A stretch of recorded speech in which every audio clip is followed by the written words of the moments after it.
kebenaran itu secara umum kan nanti bisa kamu bagi 4.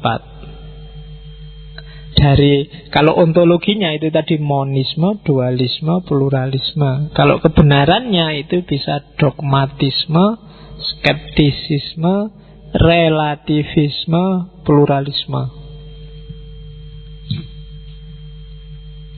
Kalau dogmatisme itu jelas, absolutisme. Ada kebenaran objektif dan absolut. Pokoknya yang bagus ya ini, sudah nggak bisa ditawar. Yang enak ya mesti ini, sudah nggak bisa ditawar. Itu namanya dogmatis. Jadi kalau kalian entah di level apa, dalam hal apa, berpikir mutlak-mutlakan, nggak salah sih. Kadang-kadang dalam hal tertentu butuh, tapi itu namanya dogmatisme. Warung angkringan yang paling enak di Jogja, ya itu sudah nggak ada yang bisa nyaingi pokoknya. Loh, itu namanya dogmatisme. Dogma tentang angkringan. Jadi pokoknya yang paling cantik, tidak ada yang lain, cuma kamu. Itu juga dogmatisme. Jadi absolutisme itu namanya. Hanya itu dan nggak boleh yang lain. Itu namanya dogmatis. Ya. Jadi tidak ada yang lebih bikin aku nyaman selain dirimu, itu dogmatis sudah. Jangan. Ya, jadi ya boleh-boleh saja, itu hakmu kok. Bahwa nanti putus nyari yang lain kan tinggal ganti aja. Sekarang yang ini yang dibilang paling cantik. Ya, dari dogmatisme lama ke dogmatisme yang baru. Oke, itu namanya dogmatis. Kalau yang kedua, skeptis. Kalau skeptis itu lawannya dogmatis. Kalau dogmatis semua dipastikan benarnya, kalau skeptis semua dipertanyakan. Apa ya itu angkringan paling enak? Ya, tunggu dulu lah. Jangan dulu, mungkin kesimpulanku salah. Apa ya kamu yang paling cantik? Ya kelihatannya enggak sih, masih banyak di TV apalagi. Jauh lebih banyak yang lebih cakep. Enggak dulu dipending dulu kesimpulannya. Apakah cintamu buat aku satu-satunya? Jangan dulu deh. Jangan-jangan ini bukan cinta. Atau jangan-jangan kamu bukan satu-satunya. Itu namanya skeptis. Ada apapun skeptis. Ngaji filsafat enak enggak? Yes. Enggak mesti juga sih. Coba dibahas lagi deh. Ada manfaatnya enggak? Enggak tahu juga ya. Itu harus dibahas lagi deh. Selalu enggak tegas, selalu meragukan sesuatu, mempertanyakan sesuatu, itu namanya perilaku kebenaran skeptis. Jadi skeptis itu nanti kalau agama namanya agnostik. Jadi enggak tahu menau, selalu mempertanyakan. Enggak ada titiknya, selalu tanda tanya. Tidak ada kebenaran pasti dan absolut. Terus ada kebenaran relatif. Kebenaran relatif itu kebenaran yang sifatnya itu keliru nulisnya, harusnya subjektif. Biar aja lah, biar kamu ingat, bukan objektif. Jadi kebenaran itu sifatnya tergantung masing-masing individu, masing-masing kelompok, masing-masing konteks, masing-masing aliran. Ya kayak tadi, tergantung. Jadi pokoknya segala hal itu tergantung pokoknya. Itu namanya relatif. Oke, ditraktir enak enggak? Ya tergantung. Yang traktir siapa, ditraktir di mana, dalam kondisi apa. Ya kan? Kalau yang traktir musuh tidak.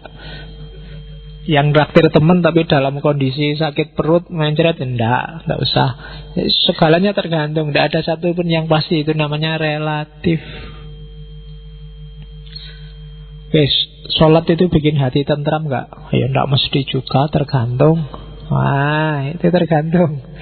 Kalau kita tahajud terus rasanya tentram enggak mesti juga. Kalau bareng sama siaran langsung sepak bola juga tidak khusyuk juga sholatnya, khawatir ada gol. Jadi relatif juga. Itu namanya berperilaku relatif, menyikapi segala hal itu sifatnya tergantung. Punya pacar cantik seneng ndak? Tergantung. Ya kan ndak mesti seneng kan punya pacar cantik, kadang-kadang malah susah, malah sumpek. Karena kamu ndak tenang hatimu. Tiap hari harus 1 menit sekali harus mention pakai WA, pakai Facebook. Kalau nggak dijawab, kamu panik mesti. Wah, di mana ini nggak dijawab-jawab? Jangan-jangan kan mesti gitu. Khawatir sama yang lain. Ya, jadi malah ndak tenang. Atau berarti punya pacar jelek aja. Apalagi Pak, lebih tergantung lagi. Lebih sumpek lagi. Sumpeknya nyari yang lain. Jadi ya, segala hal itu relatif. Enak mana naik mobil sama naik motor? Tergantung juga. Enak mana lulus cepat apa lulus lama? Tergantung juga. Banyak loh yang lulus cepat terus sumpeknya lebih cepat. Karena habis lulus mau ngapain ini, puyeng lagi. Relatif. Dapat nilai A lulus kumlot, seneng enggak? Ya tergantung juga. Ada loh yang lulus dapat A malah enggak seneng, ya biasa aja. Dapat A loh Mas. Iya Pak, sudah saya duga Pak, saya itu pinter masalahnya. Nah ya kan enggak. Jadi intonasinya itu dia enggak bahagia, biasa aja Pak, sudah sering saya dapat A itu enggak kaget. Iya. Loh ya kebalikannya, dapat E juga banyak yang begitu. Mas, yo iyalah Pak, wong saya enggak pernah masuk dapat E. Wajar itu Pak, enggak kaget ya, sudah diramal sejak awal. Jadi relatif, tergantung. Oke, beda sama pluralis. Kalau pluralis itu kebenaran itu tidak semata-mata tergantung, tapi kebenaran itu tersebar. Tersebar itu ada berbagai versi. Jadi kadang-kadang hakikatnya kebenaran yang satu, tapi dalam prakteknya karena dipahami dalam konteks yang berbeda, dia jadi banyak.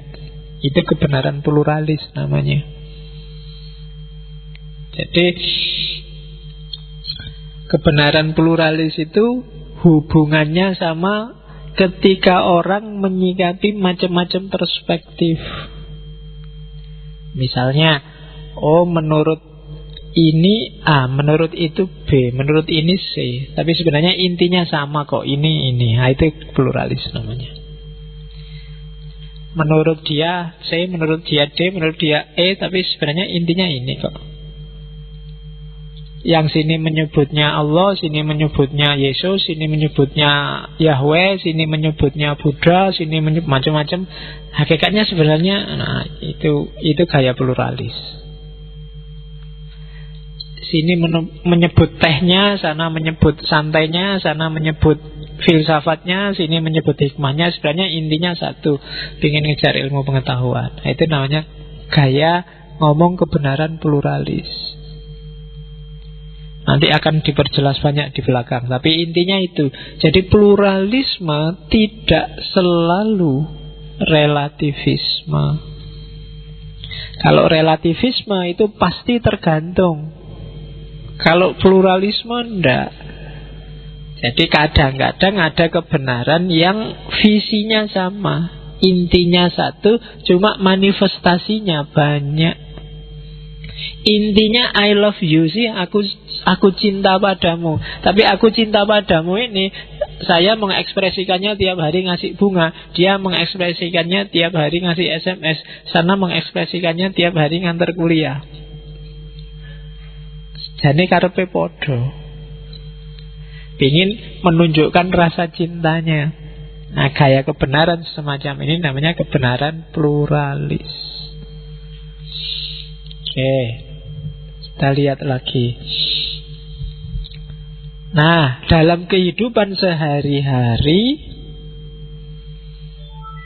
untuk membedakan apakah kalian seorang pluralis apa enggak, itu bedakan di 3 hal itu. Ada eksklusi, ada asimilasi, ada pluralisme.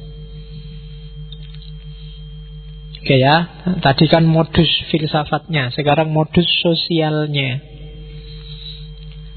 Dalam kehidupan sehari-hari, kamu seorang pluralis apa enggak, coba dilihat. Apakah gayamu eksklusi atau asimilasi atau pluralis? Kalau gaya eksklusi, itu gaya yang benar pokoknya aku tok, atau kelompokku saja. Yang lain nggak bisa, sudah tamat dia, salah dia, sudah sesat. Itu namanya gaya eksklusi. Modus berpikirnya namanya eksklusif. Jadi eksklusif itu bukan elit loh ya. Biasanya ngomong, wah eksklusif itu berarti mengecualikan. Bahasa Inggrisnya kan exclude itu kan kecuali, mengecualikan semua yang lain. Jadi yang lain gak bisa masuk. Yang benar cuma aku, maka semua yang lain salah, gak bisa masuk ke yang benar ini. Kalau pengen jadi benar ya harus niru aku atau manut aku. Oke, itu namanya eksklusi. Nah, ada yang lebih sopan apa? Lebih bagus atau lebih beda dengan eksklusi, yaitu asimilasi. Yo, yang paling benar sih aku. Nah, yang lain bisa juga benar, cuma dia harus gini dulu biar cocok sama aku. Nah, itu namanya model asimilasi. Misalnya yang paling bagus itu orang Jawa. Kalau Madura mau ke Jawa, ya dia harus gaya kayak orang Jawa. Dia harus ngomongnya ya bahasa Jawa, meskipun intonasinya Madura. Tapi baru dia disebut Jawa, itu asimilasi. Karena Jawa lah yang paling baik, itu asimilasi namanya. Kalau eksklusi, tidak boleh ada Madura masuk. Jawa ya Jawa. Madura itu antitesisnya Jawa misalnya. Nah, itu namanya eksklusi. Ya. Nah, kalau asimilasi, Madura mau masuk boleh, tapi ngomong Jawa dulu ya. Tapi bergaya Jawa dulu ya. Tapi ya itu namanya asimilasi. Oke, ya nanti orang Maduranya akan terus ngomong, oh saya asli Jogja Pak. Nah itu Jawa tapi karpe, tapi intonasinya Madura kelihatan. Nah itu dia mengadaptasikan diri sesuai dengan Jawa, itu namanya asimilasi. Karena sama orang Jawa nggak dianggap Jawa kalau belum ngomong Jawa.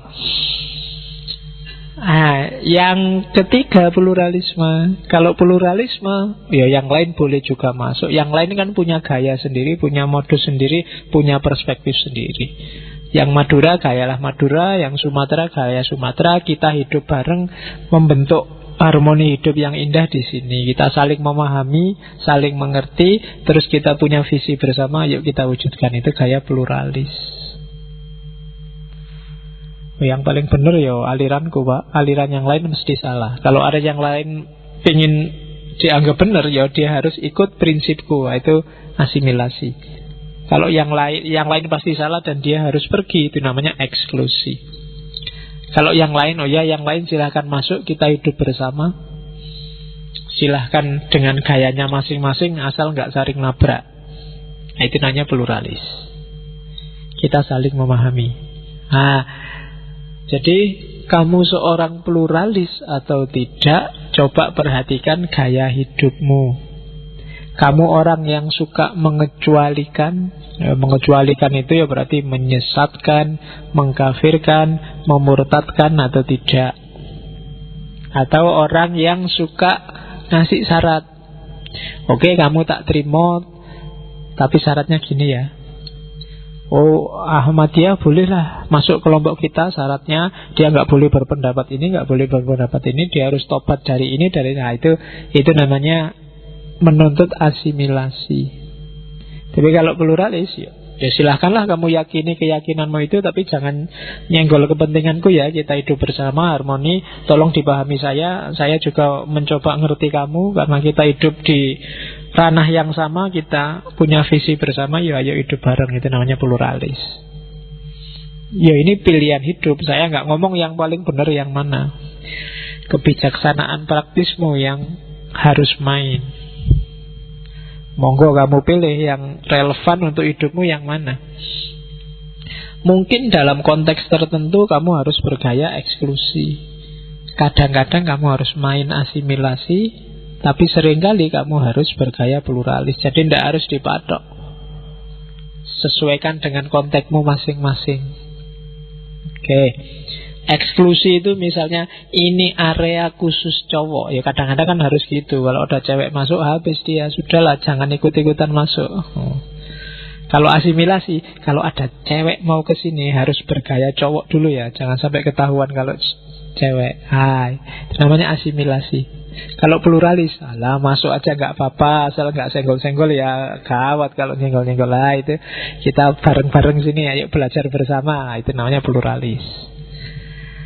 Oke, exclusion, assimilation, dan pluralism. Oke, kita lihat key pointnya. Apa sih dogma-dogma intinya pluralisme itu?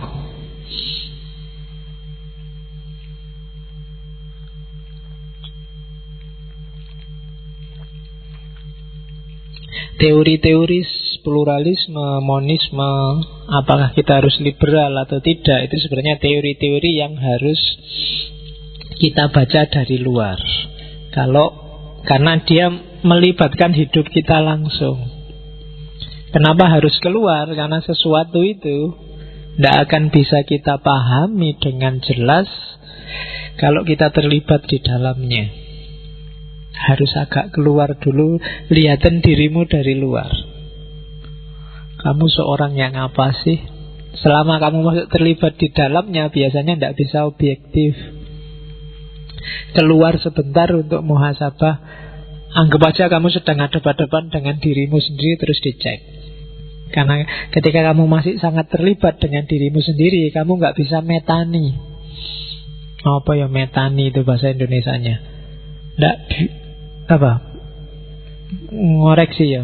Agak beda. Kalau ngoreksi itu nyari-nyari mana yang tadi. Metani itu kayak milah-milah apa ya, metani. Beda sama mata ini. Cuma kalau di kampung itu metani, kelanjutannya pasti mata ini. Petan itu kan nyari kutu itu. Kalau sudah ketemu dibalik dari metani jadi mata ini. Oke. Jadi itu harus keluar.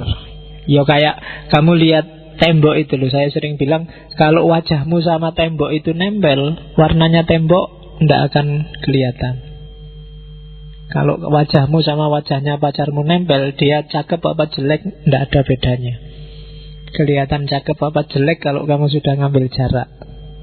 Ketika jarak itu tidak ada, ya podo wae, apakah dia cakep apakah jelek sama saja. Maka untuk ngecek kamu pluralis apa enggak, atau kamu itu dogmatis, atau kamu itu apa, ya kamu harus mending dirimu sendiri dalam keterlibatannya. Jadi agak keluar. Uniknya manusia itu kadang-kadang untuk keluar kamu harus masuk. Itu yang agak unik. Kenapa? Karena perangkatmu yang sejati itu ada di dalam. Jadi untuk melihat dirimu keluar itu justru kamu harus berjalan masuk. Tengok dirimu yang ada di dalam. Tapi dari luar, itu kan susah. Jadi bergerak keluar tapi menuju ke dalam. Itu susah itu. Keluar masuk, masuk keluar apa keluar, susah itu. Itu ajaran Sufi, keluar di dalam, masuk di luar, atau masuk ke dalam, keluar di macam-macam kombinasi teorinya. Itu nanti belajar Ibnu Arabi, Rumi dan kawan-kawan. Gimana masuk ke dalam dan keluar di dalam. Oke. Anda sing senyum-senyum. Ada apa dengan keluar di dalam dan masuk di Terus key point yang pertama adalah ingat-ingatlah bahwa pluralisme itu tidak sekedar pluralitas. Ya, banyak orang ngomong, loh kalau Islam itu pro pluralitas tapi tidak pro pluralisme. Ya nanti dulu, ayo dilihat sih. Pluralisme memang tidak sekedar pluralitas. Kalau pluralitas itu pasif. Pasif itu, oh iya ada banyak agama, selesai. Oh iya ada banyak perspektif, selesai. Tapi pluralisme juga energetic engagement with diversity. Kamu juga terlibat aktif. Jadi nggak sekedar oh iya ada banyak aliran, oh iya ada banyak kelompok. Lah terus ngapain kalau ada banyak kelompok itu? Apa yang harus kamu lakukan terhadap banyak kelompok, terhadap keragaman di sekelilingmu? Jadi energetic engagement. Energetic itu ya energik, aktif, engagement itu keterlibatan. Kamu harus terlibat langsung dalam keragaman itu. Kamu harus milih sikap, harus diapain kalau beragam. Pak, teman saya loh Pak, ada yang pemarah, ada yang pemurah, ada yang ngamuan, ada yang santai, ada yang... Iya kan tidak sekedar ya selesai gitu. Tapi lah terus ngapain kalau punya teman macam-macam itu? Terhadap temanmu yang pemarah kamu ngapain? Terhadap temanmu yang pemurah kamu ngapain? Nah, itu energetic engagement. Nggak sekedar didiamkan saja. Jadi pluralisme ya tidak sama memang dengan pluralitas. Awalnya pluralisme ya pasti pluralitas. Jadi pluralisme itu pluralitas yang kelanjutannya. Jadi kalau ada yang bilang ya pluralisme beda lah sama pluralitas. Iya beda, tapi itu nyambung sebenarnya. Dari pluralitas menjadi pluralisme. Karena dia aktif, maka pluralisme yang kedua tidak sekedar toleransi. Ya, toleransi itu bagus, toleransi itu penting, tapi tidak semata toleransi. Toleransi itu batas paling bawah. Toleransi itu, Pak, boleh nggak saya kesini pakai sarung aja? Ya boleh, nggak apa-apa. Itu kan toleransi. Jadi boleh nggak saya nggak muslim sih ikut ngaji nih? Ya bolehlah, silahkan. Gak boleh nggak? Itu toleransi. Toleransi itu sifatnya pasif. Ya minimal orang harus toleransi. Tapi jangan berhenti di toleransi. Ketika kamu pasif, nanti kalau ada kasus misalnya tabrakan kepentingan, yang terjadi biasanya ledakan. Karena kamu tidak paham.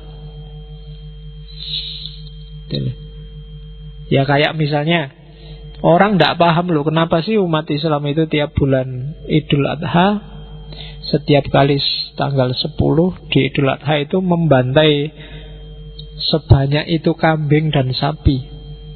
Itu aktivis-aktivis lingkungan bisa marah itu, habis-habisan komplain, kok berani-beraninya bunuh ini itu. Nah, itu kan bagi yang tidak paham selama ini toleransi saja. Ketika ada konflik kepentingan misalnya, itu karena dia tidak paham apa-apa, selama ini hanya toleran aja. Oh, sekarang kok malah nyenggol aku ini. Malah itu biasanya lahirnya konflik. Kamu yang tidak, misalnya orang Hindu, dia sangat mensucikan sapi. Di India bahkan sapi itu ada di ruang tamu. Ya kan? Oh, itu misalnya kamu besok kuliah di India, bapak kosmu Hindu, dan kamu ditaruh di kamar di ruang tamu, ternyata bareng sapi. Lah ya contoh kan begitu. Itu kamu tiap hari bisa marah-marah. Kalau awalnya hanya biarkan aja dia percaya begitu, itu kan toleransi. Maka toleransi itu minimal. Untuk masuk pluralisme harus ada active seeking of understanding across line of difference. Jadi aktif mencari pemahaman terhadap yang berbeda. Jadi untuk menuju pluralisme, ya awalnya toleransi, tapi terus ya saling memahami. Pahami kenapa kok dia naruh sapi di kamar tamu. Seperti apa sih doktrinnya tentang sapi. Pahami kenapa umat Islam melakukan pembantaian besar-besaran. Pahami kenapa seorang muslim harus dipotong anunya kalau sudah balik. Yang laki-laki namanya sunat. Ya kan tidak bisa terus kalau nggak paham. Wah, orang Islam tetanggaku ini kok anaknya dipotong anunya, ini kekerasan, ini dilaporkan polisi harusnya. Loh iya, dipahami dulu dong perspektifnya dia. Karena nggak selalu yang tampaknya keras itu kan kekerasan. Kamu pacaran sama pacarmu di pinggir pantai terus pukul-pukulan, jiwit-jiwitan, yang nggak ngerti, wah kekerasan ini. Ya kan kamu kan nggak bisa lapor polisi terusan. Maka active seeking of understanding itu konteksnya apa sih? Tidak sekedar toleransi. Tadi kamu toleransi, biar aja urusannya sendiri pacaran. Lu kok pukul-pukulan, jiwit-jiwitan. Lalu sekarang kejar-kejaran. Kamu tidak usah ikut ngejar. Nanti ada orang pacaran kejar-kejaran, kamu ikut. Wah, saya ikut ngejar, jangan-jangan ada masalah. Biar aja. Nah, itu active seeking of understanding. Jangan sekedar toleransi. Ya boleh lah, minimal toleransi. Tapi kan ketika hanya toleransi, mudah terjadi konflik karena kamu nggak ngerti maunya. Oke kan, bagi kamu yang nggak ngerti kan, apa orang Kristen itu ibadah kok nyanyi-nyanyi lah, sambil makan roti, sambil minum sirup lah. Nah, kan kelihatannya kok lucu, so, sambil minum, makan roti, nyanyi-nyanyi, masuk gereja pakai sepatu masih kotor, ya kan. Pemaknaannya sangat beda dengan kita. Mungkin sana juga tidak paham apa orang Islam itu pakai sarung, tidak pakai sempak, terus masuk ke misalnya contohnya ngono. Jadi active seeking of understanding. Oke. Kalau tidak gitu kita akan sering konflik karena kita punya sistem makna yang beda-beda. Terus pluralisme, seperti dibilang di awal, tidak selalu berarti relativisme, tapi encounter of commitment. Jadi saling mempertemukan komitmen. Jadi pluralis itu, aku tiap hari Jumat jam 12 ada sholat ya, pamit sebentar dari kantor. Oh iya, saya juga kayak gitu, cuma kalau saya minggu sih. Nah, komitmen. Jadi ndak relativisme membiarkan, apalagi semata-mata nganggap sama semua. Sebagaimana aku meyakini kebenaranku, aku terima kalau kamu meyakini kebenaranmu. Itu pluralisme. Kita masing-masing saling menegaskan komitmen dalam hidup kita yang bersama.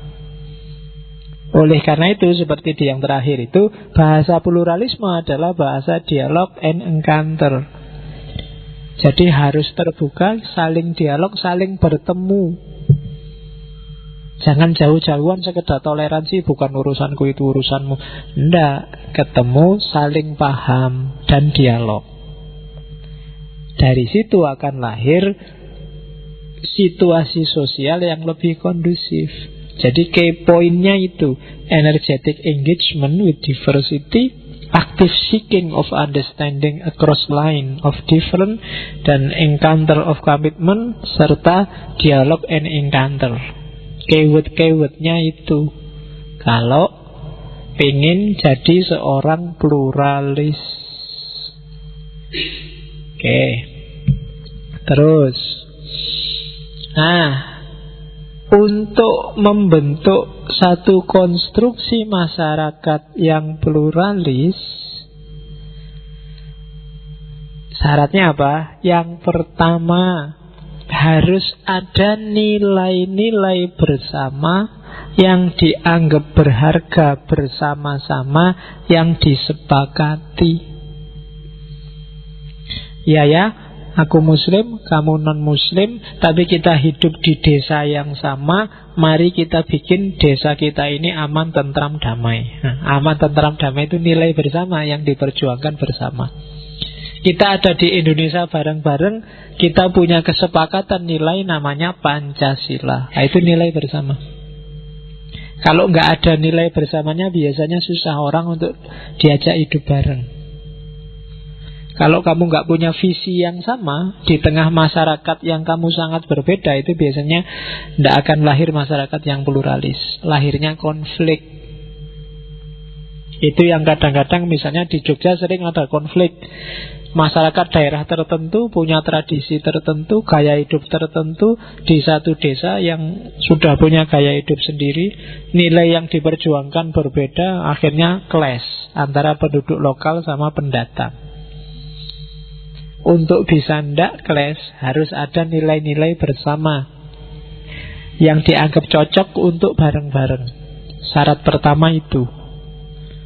Syarat kedua, dasar hubungannya adalah itu tadi, toleransi dan mutual respect, saling memahami, saling menghargai. Kalau toleransinya sudah nggak ada, nggak akan lahir pluralismenya. Minimal harus ada toleransinya. Kalau orang sudah tidak mau toleran, ya sudah wassalam, cerai saja, pisah saja, daripada konflik. Kamu sama temanmu juga begitu. Kok temanmu tidak bisa toleran, tidak bisa memahami dirimu, egonya sendiri yang main, mending menurut saya jangan dipaksakan bareng, akan saling menyakiti. Maka harus ada mutual understanding, mutual respect. Kamu satu kos, sekamar berdua, yang satu suka lagu keras, yang satu suka lagu dangdut. Oh, itu kan siksaan tersendiri kalau tidak mutual understanding, tidak saling toleran. Setiap kali yang situ nyetel lagu dangdut, kamu pontang-panting, sumpeknya luar biasa. Atau yang setiap temennya yang sini nyetel lagu keras, kamu juga stres tidak karu-karuan. Saling menyiksa. Yang satu kalau tidur lampunya harus nyala, yang satu kalau tidur lampunya harus mati. Akhirnya sama-sama nggak tidur semalam. Rebutan. Maka harus ada mutual understanding, mutual respect dan dialog. Yang ketiga, ruang publiknya harus sehat, terbuka, komunikasinya jalan.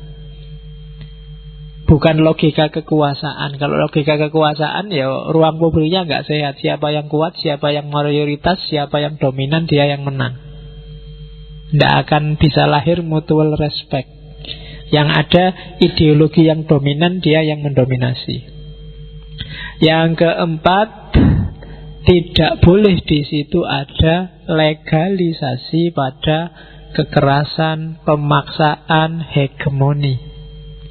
Kalau ada satu saja aturan yang membolehkan hegemoni, dominasi, apalagi kekerasan, tidak akan bisa lahir pluralisme. Tidak boleh ada. Apakah itu undang-undang, apakah itu hukum, apakah itu tradisi adat yang membolehkan maksa, hegemoni, dan yang sejenis itu. Kalau ada, tidak akan lahir masyarakat pluralis. Oke, jadi itu prasyaratnya itu. Kalau prasyarat itu berarti kalau ini tidak terpenuhi, ya susah kamu membentuk milieu komunitas yang saling menghargai gaya pluralisme. Terus penghalangnya biasanya 1, 2, 3, 4 hal ini. Yang pertama namanya prejudice. Yang kedua namanya etnosentris. Yang ketiga namanya stereotype. Yang keempat namanya diskriminasi. Ini nanti yang jadi sumber ruang publiknya tidak sehat. Yang jadi sumber orang susah mutual respect, mutual understanding. Prejudice itu sikap tidak adil terhadap orang lain yang didasarkan pada asosiasi dirinya terhadap kelompok tertentu. Kalau orang Syiah mesti suka bohong, itu prejudice namanya. Orang NU mesti sukanya yang bid'ah-bid'ah, yang khurafat-khurafat itu prejudice. Senengane sholawatan aja terus. Itu prejudice namanya, asosiasi dengan kelompoknya. Jadi kalau orang Madura apa mana mesti. Itu prejudice namanya. Mahasiswa UIN mesti wajahin deso-deso mesti. Itu prejudice. Jadi dari situ terus kamu tidak adil. Jadi tidak adil didasarkan pada asosiasi dirinya. Sudahlah, nggak usah ngajak yang NU, nanti dikit-dikit ngajak selawatan, nanti diajak rekreasi ya milihin yang kuburan, nggak usah lah. Misalnya, contohnya ngono kuwi, itu namanya prejudice. Kamu jadi nggak adil, sing NU ora dijak rekreasi. Oke, yang kedua etnosentris. Etnosentris itu arogansi budaya. Jawa loh top, tinggi levelnya dibandingkan yang lain. Jawa itu yang nomor 1 di dunia ini. Apa-apanya unggul dia, itu namanya etnosentris. Menganggap semua yang di bawah Jawa levelnya rendah. Bukan Jawa, Eropa. Eropa itu dahsyat. Sana kebudayaan adiluhung dunia ada di sana semua. Yang gaya Eropa. Yang Bali bilang, Bali itu budayanya luar biasa dia. Nanti yang Amerika juga lah, Amerika itu pusatnya peradaban. Gaya mikir kayak gini namanya etnosentris. Ya termasuk agama, termasuk etnis, termasuk gaya hidup. Ketika orang merasa lebih tinggi dengan dasar itu semua, namanya etnosentrisme. Kalau ada etnosentrisme, tidak akan lahir masyarakat saling pengertian, mutual respect atau mutual understanding. Yang ketiga stereotype. Ya contohnya stereotype itu tak tulis semua orang kota mesti materialis. Semua cewek itu matre. Semua cowok itu mesti tidak setia. Itu stereotype. Semua janda mesti gatel. Itu stereotype. Kan ada teori kayak gitu kan. Jadi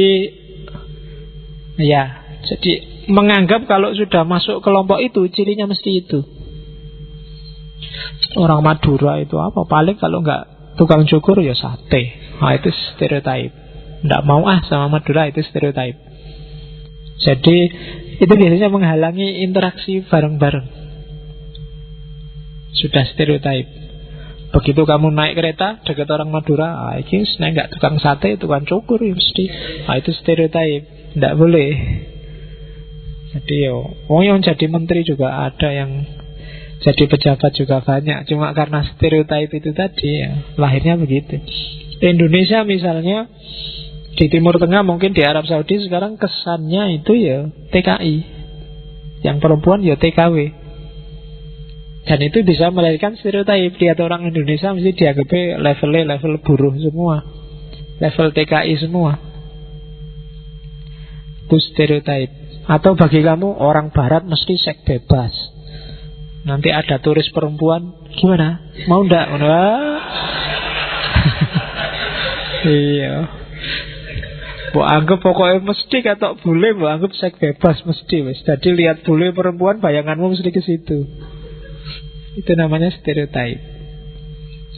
Terus diskriminasi. Kalau diskriminasi itu ya kamu ngerti sendiri kan. Mungkin gara-gara prejudice, etnosentris, stereotype, nanti dia kamu kecualikan, kamu pinggirkan. Jadi tidak kamu masukkan dalam kelompokmu. Yang lain dapat, dia enggak. Ayo kita jalan-jalan, tapi tidak usah ngajak yang NU, nanti ngajaknya ke kuburan. Tidak usah ngajak yang Madura, nanti dia nyari besi dijual. Nggak usah ngajak. Itu namanya diskriminasi. Gara-gara sebab-sebab di atas, kamu kecualikan dia. Itu penghalang-penghalang untuk melahirkan komunitas yang egaliter, saling menghargai. Jadi jangan, hati-hati, jangan prejudice, jangan etnosentris, jangan stereotype, apalagi jangan diskriminasi dalam hal apapun, di level apapun. Kalau dalam bahasa agama itu namanya zalim semuanya. meletakkan sesuatu tidak pada tempatnya. Terus, tadi basis teorinya tentang pluralisme. Sekarang kita masuk yang isu kontroversialnya, pluralisme agama. Jadi dalam prakteknya pluralisme agama itu bisa dimaknai sebagai 4 gaya. Jadi tidak satu sebenarnya dalam prakteknya loh ya, yang disebut pluralisme agama.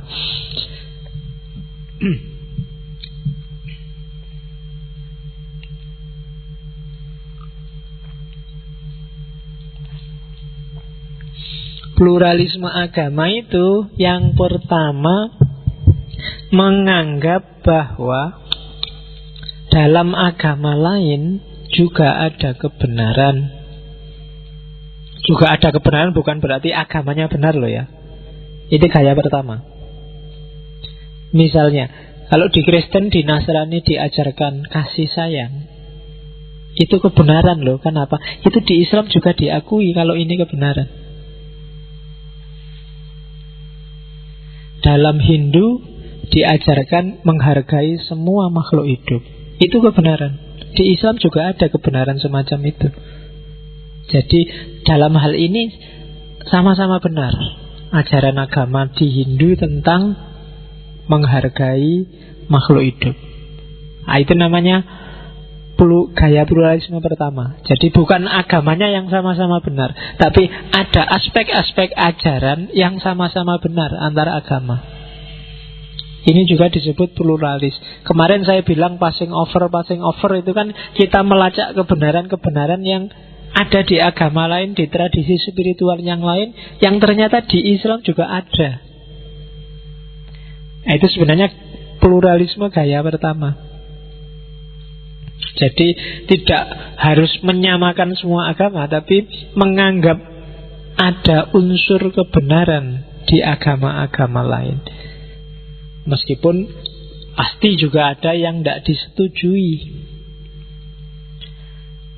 Terus yang kedua, ini baru. Kalau yang kedua, klaim kebenaran agama-agama itu ya mereka sama-sama benar.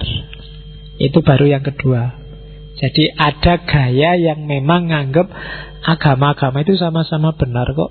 Misalnya yang bilang bahwa dalam aspek esoteris, dalam aspek batin itu sebenarnya semua agama sama. Hanya aspek lahirnya aja beda. Hanya bahasa saja yang beda. Itu namanya, itu gaya kedua.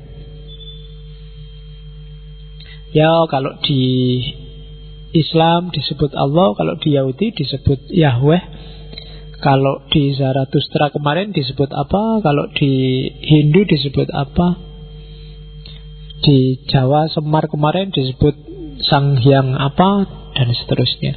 Sebenarnya itu hanya istilah yang sama, hanya istilah yang berbeda menyebut entitas yang sama.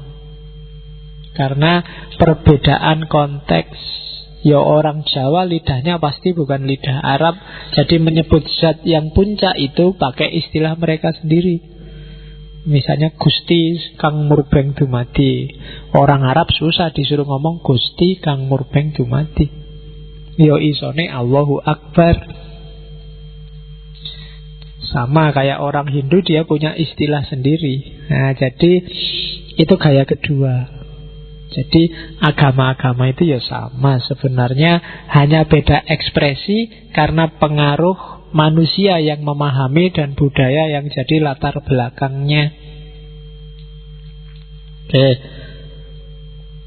Nanti yang belajar di Fakultas Bahasa bisa dicek, misalnya Yahweh sama Allah itu sebenarnya nanti akar kata yang sama. Yang pinter ilmu bahasa. Terus yang ketiga, gaya ketiga, bukan agama-agama itu sama, ya agama-agama itu beda. Tapi kita kan harus kerjasama, kita kan harus saling memahami, kita harus bersatu. Wong kita hidup di dunia yang sama. Nah, itu gaya ketiga. Jadi kesatuan, kerjasama, pemahaman antara agama yang baik. Jadi itu gaya yang ketiga. Terakhir, gaya yang keempat, toleransi. Gaya minimal. Itu juga kadang dianggap sama dengan pluralisme. Jadi kalau ada orang ngomong jangan jadi pluralis karena pluralis menganggap sama semua agama, dia tidak salah, cuma belum lengkap. Karena konotasinya pluralisme tidak semata-mata orang yang menganggap semua agama sama. Ada juga yang bilang pluralisme itu orang yang menganggap ada kebenaran di agama yang lain. Ada juga yang bilang pluralisme itu adalah agama-agama yang berbeda harus bersatu, saling memahami, membangun kehidupan yang harmonis. Ada juga yang bilang pluralisme itu ya saling toleransi antara agama. Jadi maknanya tidak satu. Dan yang tadi bilang semua agama sama, itu biasanya tidak sama. Ya aspek fisiknya sih jelas beda, aspek bahasanya jelas beda, modus peribadatannya juga beda. Tapi batin dan intinya itulah yang biasanya dianggap sama. Jadi makna pluralisme agama itu setidaknya ada 4. Nanti di belakang ada lagi, bisa sampai 5. Tapi sementara dipahami 4 dulu. Jadi kalau ada yang setuju tidak setuju ya tidak apa-apa. Misalnya Pak, dari 4-4-nya itu saya nggak setuju semua, jadi saya nggak setuju pluralisme, ya tidak apa-apa. Sebenarnya saya nggak setuju cuma yang nomor 2 aja Pak, yang menganggap semua agama sama. Yang lain sih saya setuju. Tapi ya saya tetap harus ngomong semua pluralisme saya nggak setuju. Ya tidak apa-apa. Yang penting kan kamu sekarang jelas duduk persoalannya. MUI memfatwakan pluralisme haram itu dengan mendefinisikan pluralisme di definisi yang kedua. Dan kamu jangan marah-marah sama MUI. MUI kan berhak punya pendapat sendiri toh. Kalau kamu nggak setuju juga tidak apa-apa, setuju juga tidak apa-apa toh. Kamu boleh marah kalau MUI maksa kamu. Kalau nggak setuju, kamu akan dibawa ke polisi, ya itu baru marah lah. Wong MUI berfatwa itu kan tidak mengikat kamu. Kamu kan sering marah-marahi MUI itu kan, ya nggak harus dimarah-marahi. Kalau nggak setuju, ya wis, kan gitu aja. Karepmu kan gitu aja. Kita punya karep sendiri, tidak apa-apa. Fatwa itu kan alternatif pendapat dari para ulama. Nah, kalau kamu nggak setuju ya tidak apa-apa. Kamu nyari ulama yang lain ya nggak masalah. Itu pluralisme agama. Ya ini nanti sebenarnya sudah dijelaskan di depan, ada standpoint untuk lebih memudahkan.